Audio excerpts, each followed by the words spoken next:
Assalamualaikum sobat semuanya, kembali lagi di tutorial Excel di channel Hasanipits. Di video kali ini kita akan bahas kembali topik yang sama dengan di video sebelumnya, yaitu mengenai multi-level dependent drop-down list atau drop-down list bertingkat dan saling terhubung. Nah, tapi di video sebelumnya drop-down list yang kita buat itu sifatnya masih statis. Artinya setiap perubahan yang terjadi di list sumbernya tidak akan berpengaruh pada drop-down listnya. Misalnya di sini kita tambahkan brand ECS pada brand motherboard, maka jika kita lihat pada drop down list brand ECS tidak langsung ditambahkan. Itu artinya drop down list ini masih statis. Nah, bagaimana membuat drop down list ini menjadi lebih dinamis atau diupdate secara otomatis? Jika ingin tahu, silahkan simak video ini sampai selesai.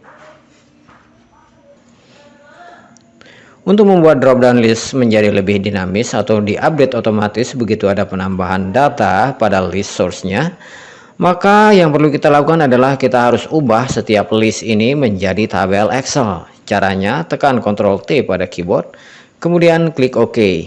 Lalu kita beri nama di sini, misalnya kita kasih nama seperti headernya, kategori.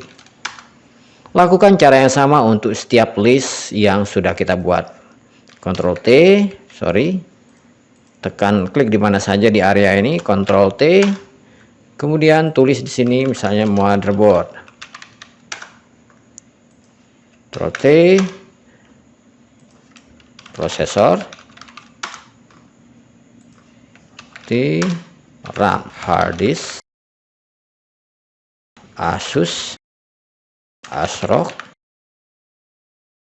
Gigabyte, MSI, Intel, AMD, Kingston, TIM, Aperture, Toshiba, Seagate, WD. Selesai. Selanjutnya kembali lagi ke sheet utama. Nah, sekarang kita akan buat drop down list di sini. Oke.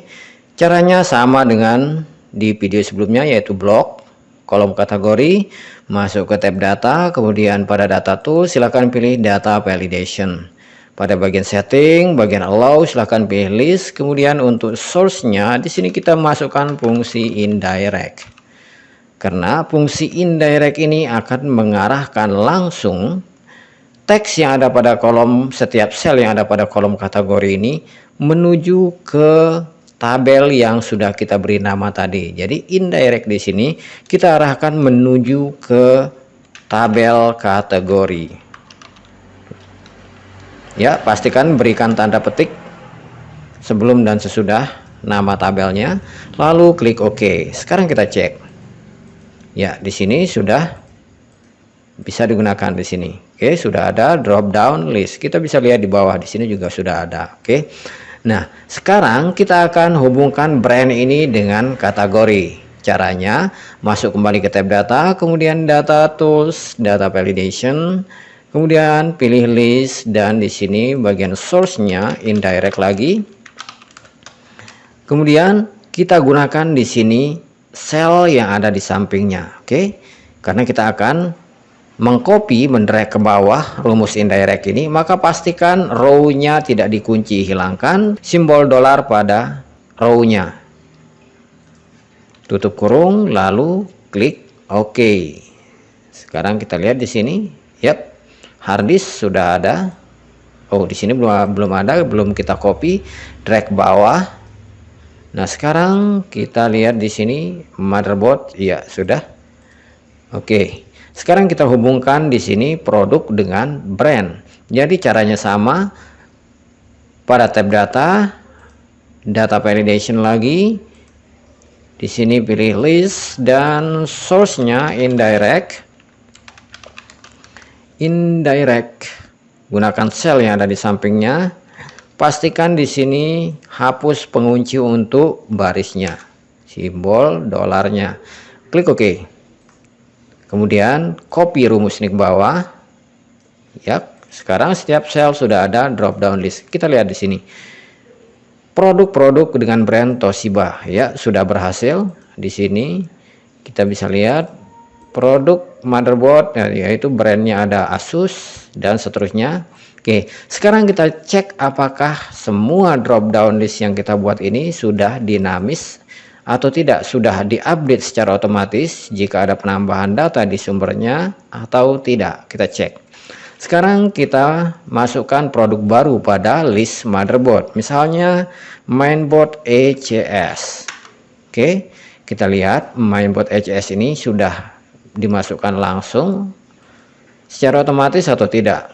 Kita lihat motherboard, ternyata di sini sudah diupdate secara otomatis. Ini ada motherboard ECS. Misalnya kita tambahkan data di RAM, misalnya RAM, kita masukkan di sini Hyperion misalnya. Kita cek di sini apakah produk RAM dengan merek Hyperion sudah ada.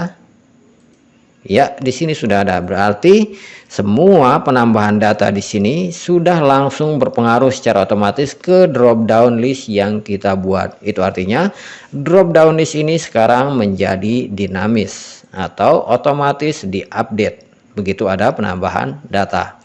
Oke, saya kira segitu aja tutorial bagaimana membuat drop down list bertingkat dan dinamis. Mudah-mudahan bisa dipahami dan bisa bermanfaat. Kalau ada pertanyaan atau masukan silahkan tinggalkan di kolom komentar. Bagi sobat sekalian yang baru mampir di channel ini atau yang belum subscribe, jangan lupa subscribe, like, dan aktifkan notifikasinya. Terima kasih telah menonton. Sampai jumpa di video berikutnya. Wassalamualaikum warahmatullahi wabarakatuh.